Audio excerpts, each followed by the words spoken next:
Voilà, on essaye de faire des vins les plus purs possibles.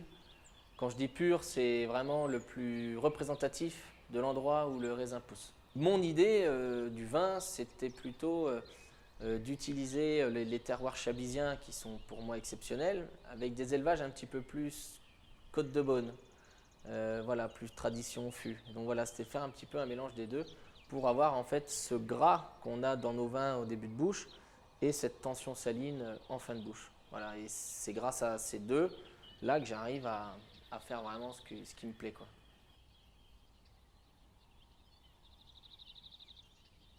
J'adore la cuve, le côté, la tension, le côté ciselé, minéral de la cuve. Et j'adore aussi le côté structurant du fût. C'est ça, c'est que je veux vraiment qu'on sente l'endroit d'où il vient. Voilà. Ouais.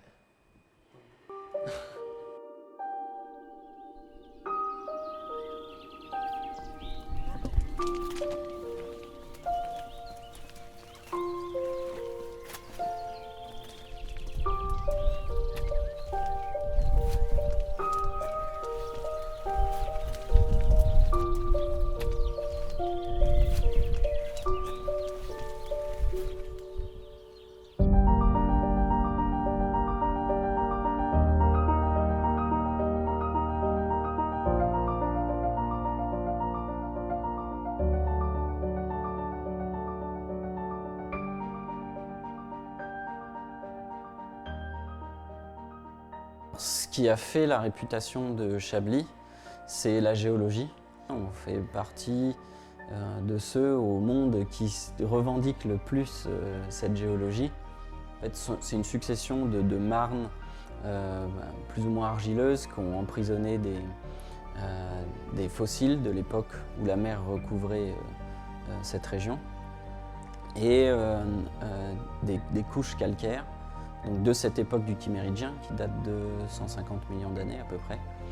Et par les différents mouvements géologiques depuis cette période, il se trouve que ces couches calcaires sont proches de la surface, voire quelquefois affleurent dans le vignoble de Chablis. Et le chardonnay se plaît extrêmement bien sur ces sols. Et il se trouve que le contact des racines des vignes avec ce sous-sol spécifique va donner des vins qui ont une fin de bouche très typique, très marquée, avec de la salinité. Voilà une fin de bouche assez dynamique, qui apporte de la fraîcheur, de la vivacité. Et c'est vraiment ce côté-là qui a fait connaître les vins de Chablis et qui a fait la notoriété de Chablis aujourd'hui. Au nez, encore plus précisément qu'en bouche,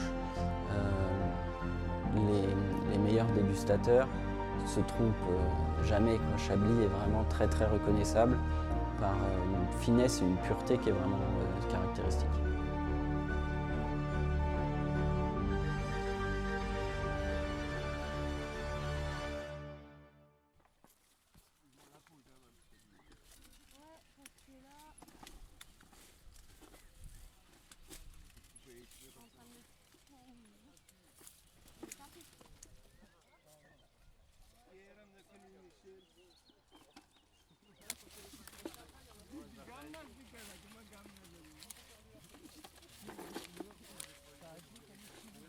Un énorme avantage, c'est que le grand-père sur Épineuil, juste après la guerre, c'est un des premiers à avoir replanté, donc il a planté les plus beaux coteaux.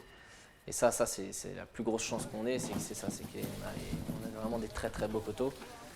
Et voilà, on veut faire de la parcellaire, on veut faire des Épineuils surprenants. On s'est développé, mais pour se développer dans la qualité, c'est toujours extrêmement coûteux.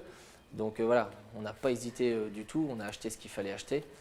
Mais voilà, après, une fois le rouge planté et puis les autres vignes récupérées, on va essayer de créer un rythme de croisière. Et voilà, on va faire comme si c'était des grands échezeaux et en avant, quoi. Ouais.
On distribue nos vins aujourd'hui à 40% à peu près sur le marché français, donc 60% à l'export.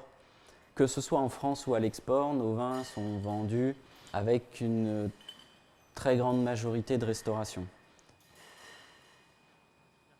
Quelque chose d'assez aussi particulier chez nous, on fait tout de A à Z. On n'a aucun prestataire de service qui vient durant l'année, on n'a aucun œnologue, on n'a rien du tout. Tout est fait vraiment chez nous. Et puis voilà, après l'objectif c'est de perpétuer ça quoi, le plus longtemps possible. Et voilà, parce que la passion elle grandit, et puis voilà, on va toujours essayer de faire mieux, toujours essayer d'avoir des plus beaux bois, des plus belles essences. Voilà, après c'est les plus beaux bouchons, c'est pareil, on met des bouchons nous brut de tubage, très beau liège, donc voilà, on essaye toujours de savoir d'où ça vient, on essaye d'avoir les plus belles choses et les plus régulières.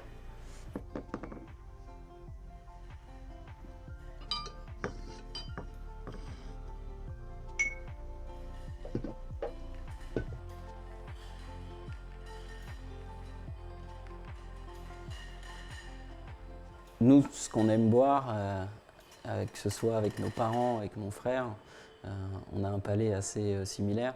Et ce qu'on va aimer boire sont des vins assez riches, qui ont de la concentration, qui viennent bien équilibrer justement cette fraîcheur et cette minéralité typique des sols de Chablis. Voilà, c'est le genre de vin qu'on aime boire, donc du coup c'est ce qu'on essaye de faire.